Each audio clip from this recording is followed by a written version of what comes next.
नमो भगवते वासुदेवाय। अथ शालिग्रामस्तोत्रम्।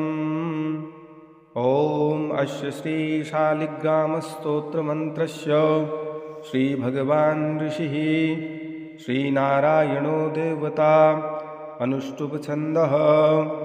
श्रीशालिग्रामस्तोत्रमन्त्रपाठे विनियोगः। युधिष्ठिरुवाच श्रीदेवदेवदेवेश देवतार्चनमुत्तमम् तत्सर्वं श्रोतुमिच्छामि ब्रूहि मे पुरुषोत्तम। श्रीभगवानुवाच गण्डक्यां चोत्तरे तीरे गिरिराजस्य दक्षिणे 10 योजनविस्तीर्णा महाक्षेत्रवसुन्धरा। शालिग्रामो भवेद्देवो देवी द्वारावती भवेत्। उभयो संगमो यत्र मुक्तिस्तत्र न संशयो। शालिग्रामशिला यत्र यत्र द्वारावती शिला। उभयोः संगमो यत्र मुक्तिस्तत्र न संशयो। आजन्मकृतपापानां प्रायश्चित्तं यैच्छति। शालिग्रामशिलावारी पापहारि नमोऽस्तु ते। अकालमृत्युहरणं सर्वव्याधिविनाशनं विष्णोः पादोदकं पीत्वा शिरसा धारयाम्यहम्। शङ्खमध्ये स्थितं तोयं भ्रामितं केशवोपरि।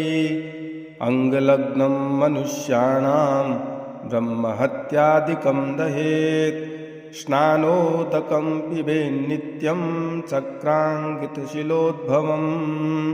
प्रक्षाल्य शुद्धं तत्तोयं ब्रह्महत्या व्यपोहति। अग्निष्टोमसहस्राणि वाजपेयशतानि च सम्यक् फलमाप्नोति विष्णोर्नैवेद्यभक्षणात्। नैवेद्ययुक्तां तुलसी च मिश्रितां विशेषतः पादजलेन विष्णोः योष्णाति नित्यं पुरतो मुरारेः प्राप्नोति यज्ञायुतकोटिपुण्यम्। खण्डिता स्फुटिता भिन्ना वह्नि दग्धा तथैव च शालिग्रामशिला यत्र तत्र दोषो न विद्यते। न मन्त्रं पूजनं नैव न तीर्थं न च भावना न स्तुतिर्नोपचारस्य शालिग्रामशिलार्चने। ब्रह्महत्यादिकं पापं मनोवाक्कायसम्भवं शीघ्रं नश्यन्ति तत्सर्वं शालिग्रामशिलार्चनात्। नानावर्णमयं चैव नानाभोगेन वेष्टितं तथा वरप्रसादेन लक्ष्मीकान्तं वदाम्यहम्। नारायणोद्भवो देवः शक्रमध्ये च कर्मणा तथा वरप्रसादेन लक्ष्मीकान्तं वदाम्यहम्। कृष्णे शिलातले यत्र सूक्ष्मं चक्रं च दृश्यते सौभाग्यं सन्ततिं धत्ते सर्वसौख्यं ददामि च। वासुदेवस्य चिह्नानि दृष्ट्वा पापै प्रमुच्यते। श्रीधरः शूकरे वामे हरिर्वर्णस्तु दृश्यते। वराहरूपिणं देवं कूर्माङ्गैरपि चिह्नितं गोपदं तत्र दृश्येत वाराहं वामनं तथा। पीतवर्णं तु देवानां रक्तवर्णं भयावहं। नारसिंहो भवद्देवो मोक्षदं च प्रकीर्तितम्।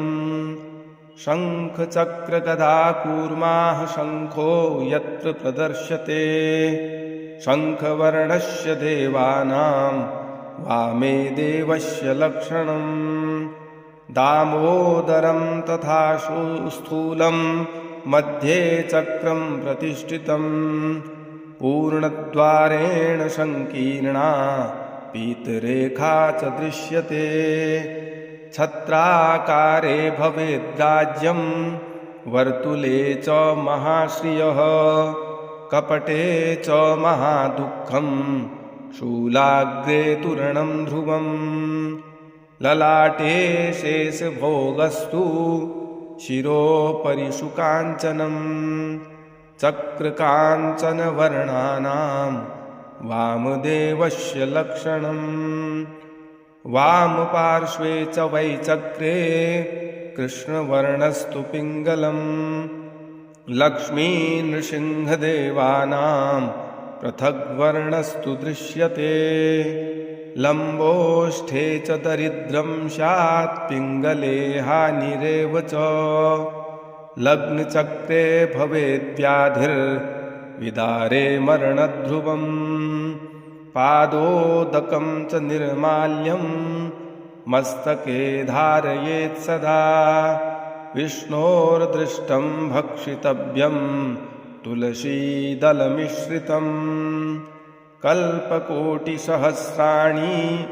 वैकुण्ठे वसते सदा शालिग्रामशिलाबिन्दुर्हत्याकोटिविनाशनः तस्मात् सम्पूजयेद्ध्यात्वा पूजितं चापि सर्वदा शालिग्रामशिलास्तोयं यः पठेच्च द्विजोत्तमः स गच्छेत् परमं स्थानं यत्र लोकेश्वरो हरिः सर्वपापविनिर्मुक्तो विष्णुलोकं स गच्छति दशावतारो देवानां पृथग्वर्णस्तु दृश्यते ईप्सितं लभते राज्यं विष्णुपूजामनुक्रमात् कोट्यो हि ब्रह्महत्यानां गम्यागम्यकोटयः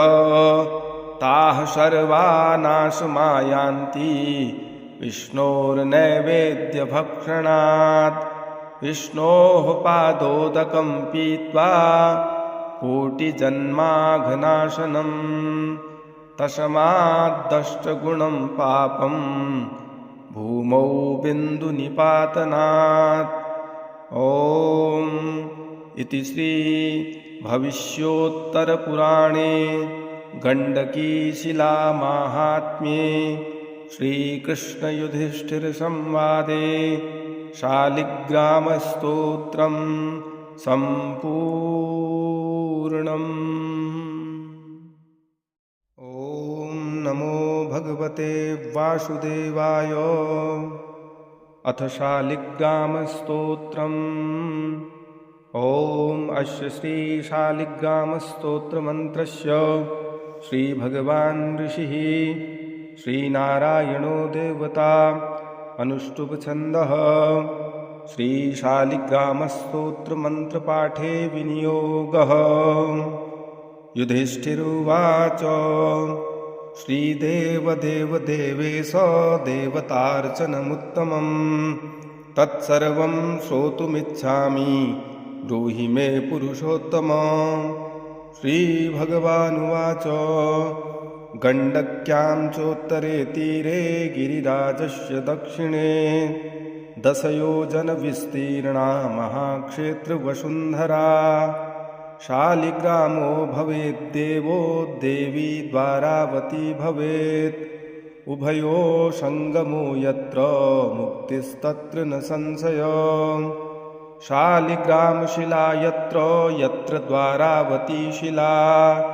उभयोः संगमो यत्र मुक्तिस्तत्र न संशयो। आजन्मकृतपापानां प्रायश्चित्तं य इच्छति। शालिग्रामशिलावारी पापहारि नमोऽस्तु ते।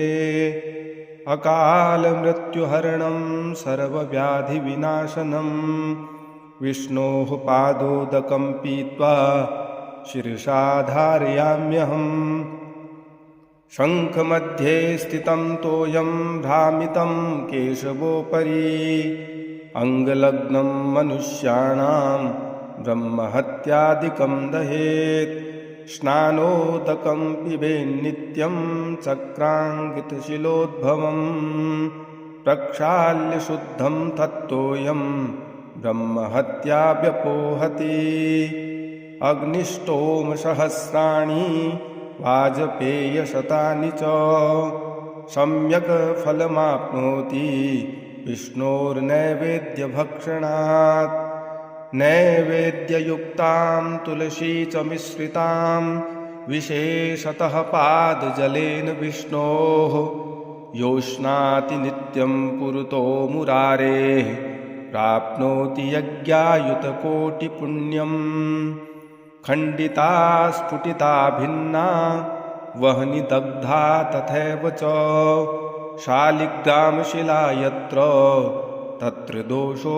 न विद्यते न मन्त्रं पूजनं नैव न तीर्थं न च भावना न स्तुतिर्नोपचारस्य शालिग्रामशिलार्चने ब्रह्महत्यादिकं पापं मनोवाक्कायसम्भवं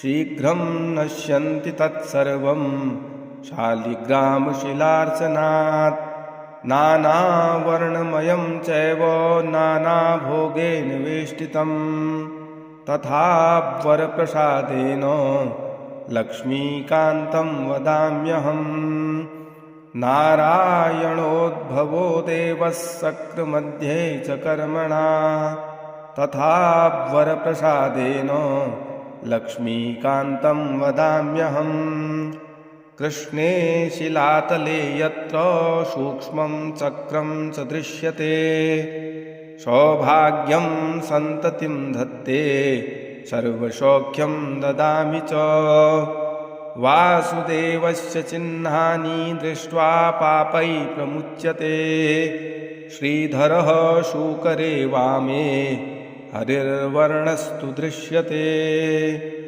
वराहरूपिणं देवं कूर्माङ्गैरपि चिह्नितं गोपदं तत्र दृश्येत वाराहं वामनं तथा पीतवर्णं तु देवानां रक्तवर्णं भयावहं नारसिंहो भवद्देवो मोक्षदं च प्रकीर्तितं शङ्खचक्रगदाकूर्माः शङ्खो यत्र प्रदर्श्यते शङ्खवर्णस्य देवानां वामे देवस्य लक्षणं दामोदरं तथा स्थूलं मध्ये चक्रं प्रतिष्ठितं पूर्णद्वारेण संकीर्णा पीतरेखा च दृश्यते छत्राकारे भवेद्राज्यं वर्तुले च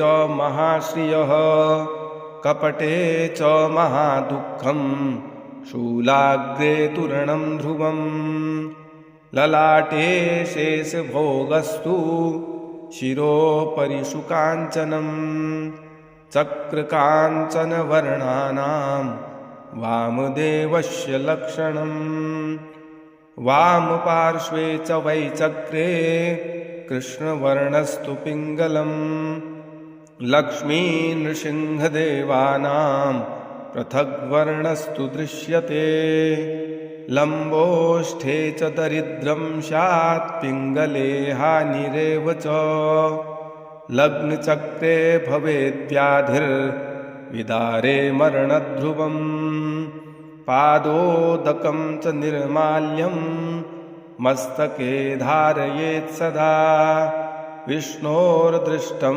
भक्षितव्यं तुलसीदलमिश्रितं कल्पकोटिसहस्राणि वैकुण्ठे वसते सदा शालिग्रामशिलाबिन्दुर्हत्याकोटिविनाशनः तस्मात् सम्पूजयेद्ध्यात्वा पूजितं चापि सर्वदा शालिग्रामशिलास्तोयं यः पठेच्च द्विजोत्तमः स गच्छेत् परमं स्थानं यत्र लोकेश्वरो हरिः सर्वपापविनिर्मुक्तो विष्णुलोकं स गच्छति। दशावतारो देवानां पृथग्वर्णस्तु दृश्यते। ईप्सितं लभते राज्यं विष्णुपूजामनुक्रमात्। कोट्यो हि ब्रह्महत्यानां गम्यागम्यकोटयः ताः सर्वा नाशमायान्ति विष्णोर्नैवेद्यभक्षणात्। विष्णोः पादोदकं पीत्वा कोटिजन्माघनाशनम् तस्माद्दष्टगुणं पापं भूमौ बिन्दुनिपातनात्। ॐ इति श्री भविष्योत्तरपुराणे गण्डकीशिलामाहात्म्ये श्रीकृष्णयुधिष्ठिरसंवादे शालिग्रामस्तोत्रं सम्पूर्णम्। ॐ नमो भगवते वासुदेवाय। अथ शालिग्रामस्तोत्रम्। ॐ अस्य श्रीशालिग्रामस्तोत्रमन्त्रस्य श्रीभगवान् ऋषिः श्रीनारायणो देवता अनुष्टुप्छन्दः। श्रीशालिग्रामस्तोत्रमन्त्रपाठे विनियोगः। युधिष्ठिरुवाच श्रीदेवदेवदेवेश देवतार्चनमुत्तमं तत्सर्वं श्रोतुमिच्छामि ब्रूहि मे पुरुषोत्तम। श्रीभगवानुवाच गण्डक्यां चोत्तरे तीरे गिरिराजस्य दक्षिणे 10 योजनविस्तीर्णा महाक्षेत्रवसुन्धरा। शालिग्रामो भवेद्देवो देवी द्वारावती भवेत्। उभयो सङ्गमो यत्र मुक्तिस्तत्र न संशयो। शालिग्रामशिला यत्र यत्र द्वारावती शिला। उभयोः सङ्गमो यत्र मुक्तिस्तत्र न संशयो। आजन्मकृतपापानां प्रायश्चित्तं य इच्छति। शालिग्रामशिलावारी पापहारि नमोऽस्तु ते। अकालमृत्युहरणं सर्वव्याधिविनाशनं विष्णोः पादोदकं पीत्वा शिरसा धारयाम्यहम्। शङ्खमध्ये स्थितं तोयं भ्रामितं केशवोपरि। अङ्गलग्नं मनुष्याणां ब्रह्महत्यादिकं दहेत्। स्नानोदकं पिबेन्नित्यं चक्राङ्कितशिलोद्भवम्। प्रक्षाल्य शुद्धं तत्तोयं ब्रह्महत्या व्यपोहति। अग्निष्टोमसहस्राणि वाजपेयशतानि च सम्यक् फलमाप्नोति विष्णोर्नैवेद्यभक्षणात्। नैवेद्ययुक्तां तुलसी च मिश्रितां विशेषतः पादजलेन विष्णोः योष्णाति नित्यं पुरतो मुरारेः प्राप्नोति यज्ञायुतकोटिपुण्यम्। खण्डिता स्फुटिता भिन्ना वह्नि दग्धा तथैव च शालिग्रामशिला यत्र तत्र दोषो न विद्यते। न मन्त्रं पूजनं नैव न तीर्थं न च भावना न स्तुतिर्नोपचारस्य शालिग्रामशिलार्चने। ब्रह्महत्यादिकं पापं मनोवाक्कायसम्भवं शीघ्रं नश्यन्ति तत्सर्वं शालिग्रामशिलार्चनात्। नानावर्णमयं चैव नानाभोगेन वेष्टितं तथा वरप्रसादेन लक्ष्मीकान्तं वदाम्यहम्। नारायणोद्भवो देवः शक्रमध्ये च कर्मणा तथा वरप्रसादेन लक्ष्मीकान्तं वदाम्यहम्। कृष्णे शिलातले यत्र सूक्ष्मं चक्रं च दृश्यते सौभाग्यं सन्ततिं धत्ते सर्वसौख्यं ददामि च वासुदेवस्य चिह्नानि दृष्ट्वा पापै प्रमुच्यते श्रीधरः शूकरे वामे हरिर्वर्णस्तु दृश्यते वराहरूपिणं देवं कूर्माङ्गैरपि चिह्नितं गोपदं तत्र दृश्येत वाराहं वामनं तथा पीतवर्णं तु देवानां रक्तवर्णं भयावहं नारसिंहो भवद्देवो मोक्षदं च प्रकीर्तितं शङ्खचक्रगदाकूर्माः शङ्खो यत्र प्रदर्श्यते शङ्खवर्णस्य देवानां वामे देवस्य लक्षणम् दामोदरं तथा स्थूलं मध्ये चक्रं प्रतिष्ठितं पूर्णद्वारेण संकीर्णा पीतरेखा च दृश्यते छत्राकारे भवेद्राज्यं वर्तुले च महाश्रियः कपटे च महादुःखं शूलाग्रे तूर्णं ध्रुवम् ललाटे शेषभोगस्तु शिरोपरि शुकाञ्चनं चक्रकाञ्चनवर्णानां वामदेवस्य लक्षणं वामपार्श्वे च वै चक्रे कृष्णवर्णस्तु पिङ्गलं लक्ष्मीनृसिंहदेवानां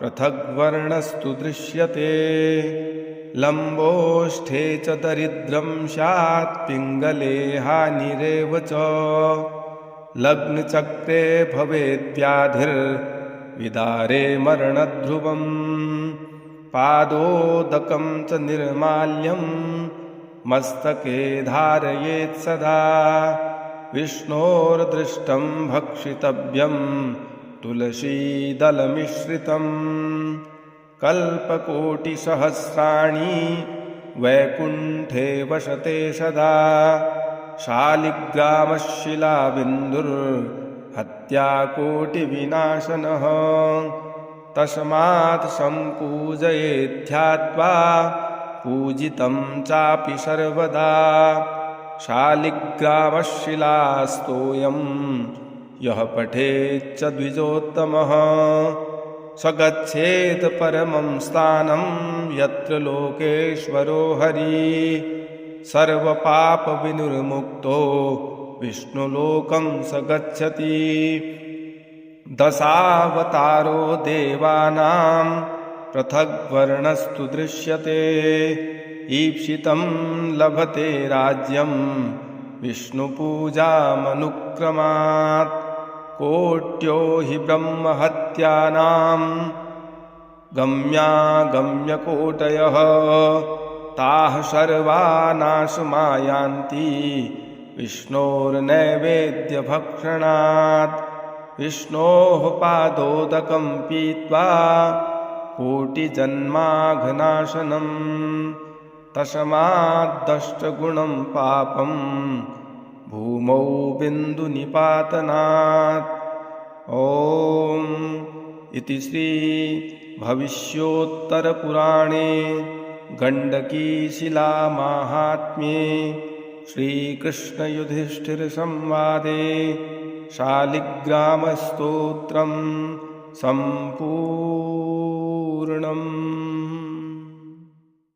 ॐ नमो भगवते वासुदेवाय। अथ शालिग्रामस्तोत्रम्।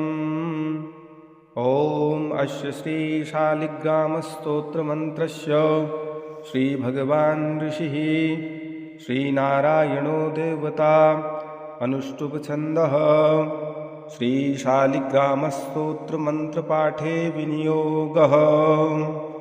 युधिष्ठिरुवाच श्रीदेवदेवदेवेश देवतार्चनमुत्तमं तत्सर्वं श्रोतुमिच्छामि ब्रूहि मे पुरुषोत्तम। श्रीभगवानुवाच गण्डक्यां चोत्तरे तीरे गिरिराजस्य दक्षिणे 10 योजनविस्तीर्णा महाक्षेत्रवसुन्धरा। शालिग्रामो भवेद्देवो देवी द्वारावती भवेत्। उभयो सङ्गमो यत्र मुक्तिस्तत्र न संशयः। शालिग्रामशिला यत्र यत्र द्वारावती शिला। उभयोः सङ्गमो यत्र मुक्तिस्तत्र न संशयः। आजन्मकृतपापानां प्रायश्चित्तं य इच्छति। शालिग्रामशिलावारी पापहारि नमोऽस्तु ते। अकालमृत्युहरणं सर्वव्याधिविनाशनं विष्णोः पादोदकं पीत्वा शिरसा धारयाम्यहम्। शङ्खमध्ये स्थितं तोयं भ्रामितं केशवोपरि। अङ्गलग्नं मनुष्याणां ब्रह्महत्यादिकं दहेत्। स्नानोदकं पिबेन्नित्यं चक्राङ्कितशिलोद्भवम्। प्रक्षाल्य शुद्धं तत्तोयं ब्रह्महत्या व्यपोहति। अग्निष्टोमसहस्राणि वाजपेयशतानि च सम्यक् फलमाप्नोति विष्णोर्नैवेद्यभक्षणात्। नैवेद्ययुक्तां तुलसी च मिश्रितां विशेषतः पादजलेन विष्णोः योष्णाति नित्यं पुरतो मुरारेः प्राप्नोति यज्ञायुतकोटिपुण्यम्। खण्डिता स्फुटिता भिन्ना वह्नि दग्धा तथैव च शालिग्रामशिला यत्र तत्र दोषो न विद्यते। न मन्त्रं पूजनं नैव न तीर्थं न च भावना न स्तुतिर्नोपचारस्य शालिग्रामशिलार्चने। ब्रह्महत्यादिकं पापं मनोवाक्कायसम्भवं शीघ्रं नश्यन्ति तत्सर्वं शालिग्रामशिलार्चनात्। नानावर्णमयं चैव नानाभोगेन वेष्टितं तथा वरप्रसादेन लक्ष्मीकान्तं वदाम्यहम्। नारायणोद्भवो देवः शक्रमध्ये च कर्मणा तथा वरप्रसादेन लक्ष्मीकान्तं वदाम्यहम्।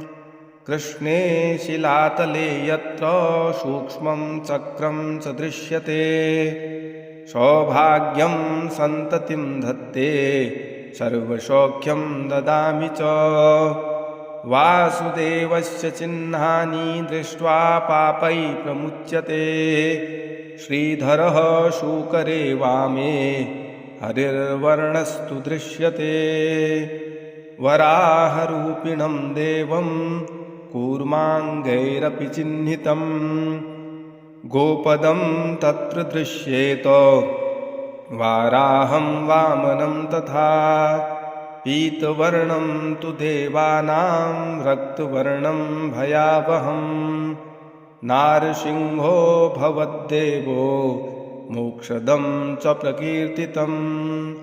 शङ्खचक्रगदाकूर्माः शङ्खो यत्र प्रदर्श्यते शङ्खवर्णस्य देवानां वामे देवस्य लक्षणम्।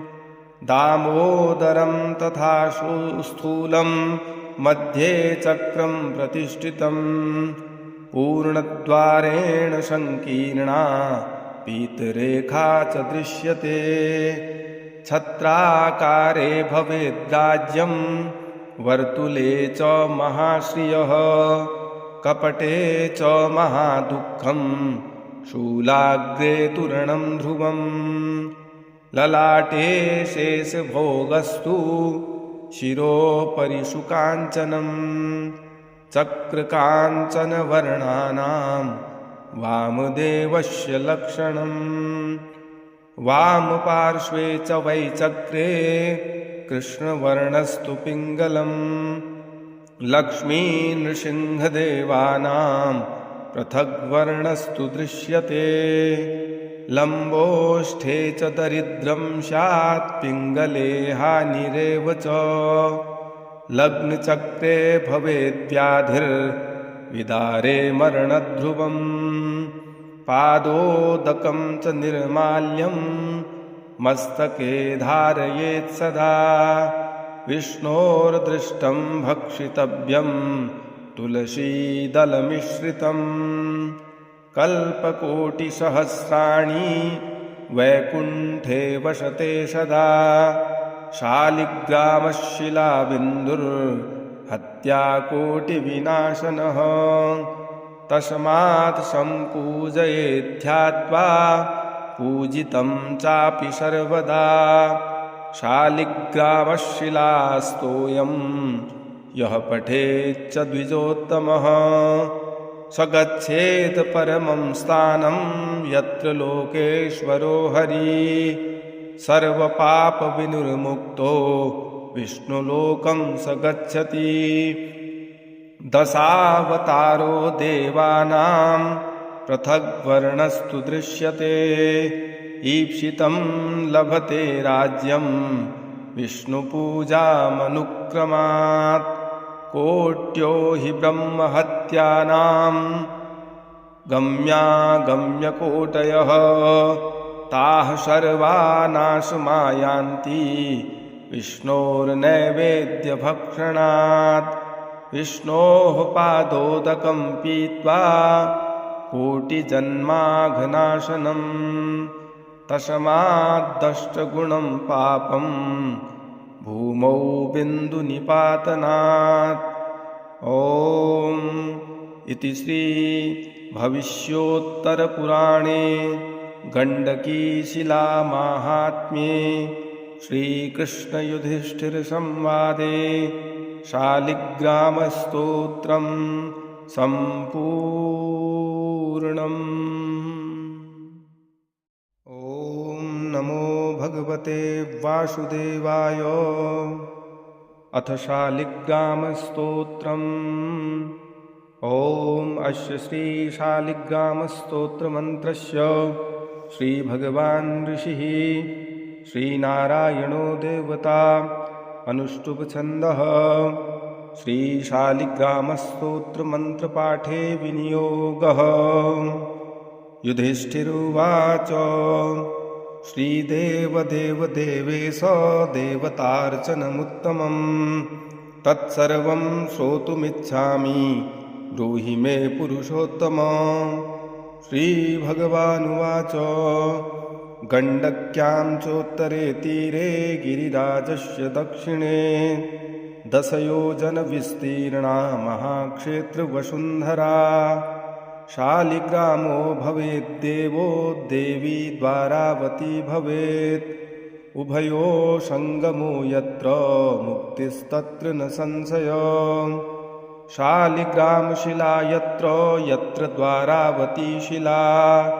उभयोः संगमो यत्र मुक्तिस्तत्र न संशयः।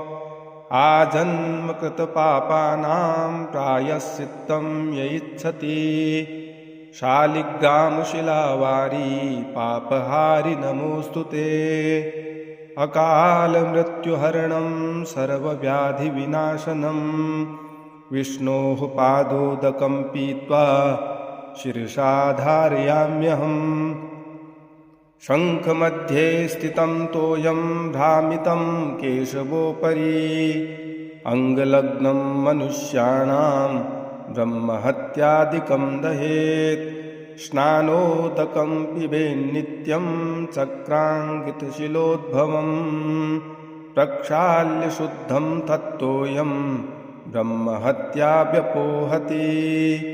अग्निष्टोमसहस्राणि वाजपेयशतानि च सम्यक् फलमाप्नोति विष्णोर्नैवेद्यभक्षणात्।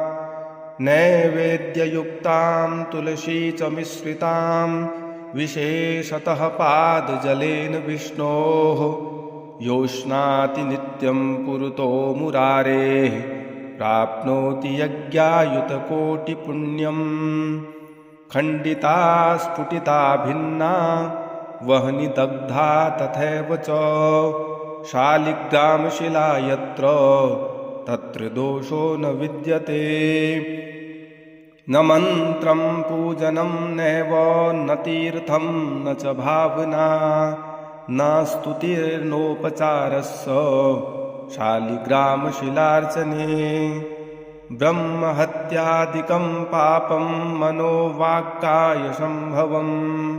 शीघ्रं नश्यन्ति तत्सर्वं शालिग्रामशिलार्चनात् नानावर्णमयं चैव नानाभोगेन वेष्टितं तथा वरप्रसादेन लक्ष्मीकान्तं वदाम्यहम् नारायणोद्भवो देवः शक्रमध्ये च कर्मणा तथा वरप्रसादेन लक्ष्मीकान्तं वदाम्यहम् कृष्णे शिलातले यत्र सूक्ष्मं चक्रं च दृश्यते सौभाग्यं सन्ततिं धत्ते सर्वसौख्यं ददामि च वासुदेवस्य चिह्नानि दृष्ट्वा पापै प्रमुच्यते श्रीधरः शूकरे वामे हरिर्वर्णस्तु दृश्यते वराहरूपिणं देवं कूर्माङ्गैरपि चिह्नितं गोपदं तत्र दृश्येत वाराहं वामनं तथा पीतवर्णं तु देवानां रक्तवर्णं भयावहं नारसिंहो भवद्देवो मोक्षदं च प्रकीर्तितम् शङ्खचक्रगदाकूर्माः शङ्खो यत्र प्रदर्श्यते शङ्खवर्णस्य देवानां वामे देवस्य लक्षणम् दामोदरं तथा स्थूलं मध्ये चक्रं प्रतिष्ठितं पूर्णद्वारेण संकीर्णा पीतरेखा च दृश्यते छत्राकारे भवेद्राज्यं वर्तुले च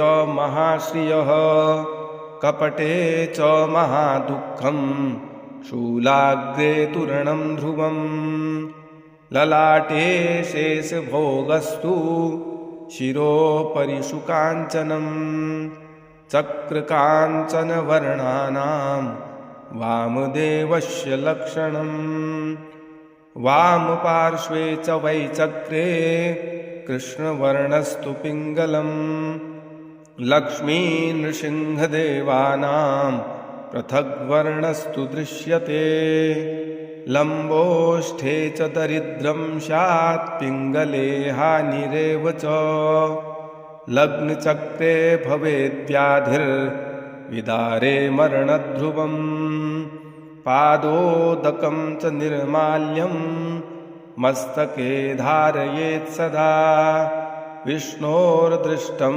भक्षितव्यं तुलसीदलमिश्रितम् कल्पकोटिसहस्राणि वैकुण्ठे वसते सदा शालिग्रामशिलाबिन्दुर्हत्याकोटिविनाशनः तस्मात् सम्पूजयेद्ध्यात्वा पूजितं चापि सर्वदा शालिग्रामशिलास्तोयं यः पठेच्च द्विजोत्तमः स गच्छेत् परमं स्थानं यत्र लोकेश्वरो हरिः सर्वपापविनिर्मुक्तो विष्णुलोकं स गच्छति दशावतारो देवानां पृथग्वर्णस्तु दृश्यते ईप्सितं लभते राज्यं विष्णुपूजामनुक्रमात्